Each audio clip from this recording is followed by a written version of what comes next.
I think I decided what I want to go to now. All right. I think I want to go to Bruce Brown.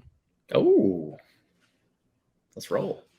Because I just find it more interesting. We'll talk about the three that you sent over text message to me here momentarily.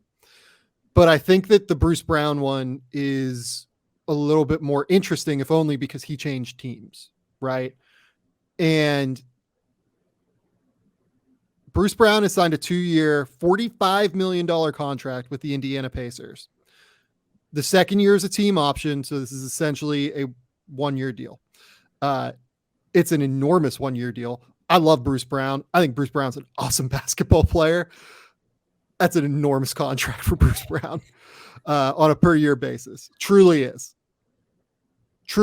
a big deal. Yeah. But again, I genuinely think that it is almost impossible to overpay on a contract on what amounts to a 1-year deal, right? Your opportunity cost is you could have tried to, sign Austin Reeves or something like that. You could have tried to do something else, right? I don't know. It's a 1-year deal for Bruce Brown. It's fine. Bruce Brown's a good basketball player. The thing about Bruce Brown particularly, though, is I love the way he fits in Indiana.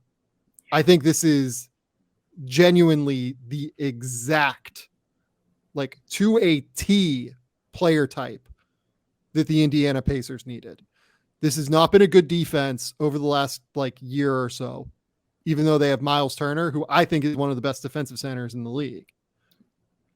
They now have a guy in Bruce Brown who's a multi-positional, versatile defender, can deal with situations at the point of attack, can deal with big wings because he's so strong and physical.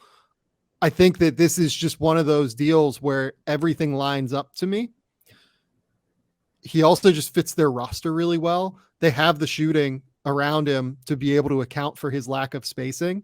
And by the way, Bruce Brown's gotten better as a shooter. He's somewhat reliable now. He's a 35% guy. He can knock them down off the catch if you leave him alone. But you can put him in ball screens with Tyrese Halliburton now. You can basically run 48 minutes of him and Jarris Walker together.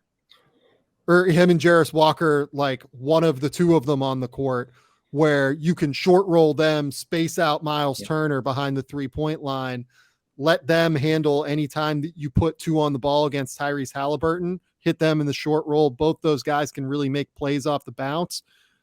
This is going to be a really hard offense to solve now. Tyrese Halliburton is a great offensive guard unto himself. It's a perfect fit with Tyrese Halliburton. And you throw in Ben Mathurin, you throw in, Buddy Hield, you throw in, like I said, Turner, you throw in Nembhard, you throw in Jarris Walker on this team, Ben Shepherd, your God. Andrew Nembhard is still going to be there playing high leverage minutes on some level, I'm sure. They have the shooting, they have the offensive firepower. He's the perfect complementary fit for offensive firepower. I love this deal. I know it's a lot of money. It probably is a average annual overpay, if you want to say that, but doesn't matter. You can't really overpay on a 1-year deal. Bruce Brown to the Pacers is a great deal. So I love it too. And for almost all of the same reasons that you just shared, but I'm going to try to summarize it in a little bit different of a way.